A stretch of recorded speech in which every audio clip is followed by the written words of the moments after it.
Hi everyone, welcome back to my channel.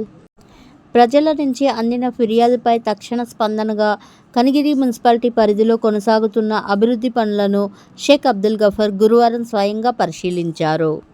Sainagar, Rajiv Nagar ప్రాంతాలలో జరుగుతున్న రహదారి, డ్రైనేజ్ తదితర పనుల పురోగతిని ఆయన సమీక్షించారు. ఈ సందర్భంగా చైర్మన్ మాట్లాడుతూ, అభివృద్ధి పనులు చేపట్టేటప్పుడు స్థానిక ప్రజలకు ఎలాంటి అసౌకర్యం కలగకుండా ముందస్తు జాగ్రత్తలు తీసుకోవాలి అని అధికారులను ఆదేశించారు. పనులలో నాణ్యతా ప్రమాణాలను ఖచ్చితంగా పాటిస్తూ నిర్దేశిత గడువులోపు పూర్తి చేసి ప్రజలకు ఉపయోగంలోకి తీసుకురావాలి అని సూచించారు. పనులు పూర్తయిన తర్వాత మళ్లీ మరమ్మతులు అవసరం లేకుండా దృఢంగా నిర్మాణం చేయాలి అని పేర్కొన్నారు. పనుల పురోగతిపై అధికారులతో చర్చించి అవసరమైన చోట తక్షణ చర్యలు చేపట్టాలి అని ఆదేశించారు.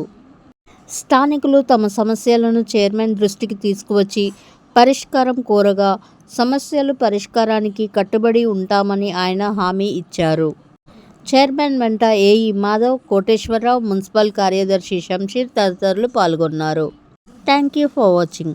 Please subscribe to my channel.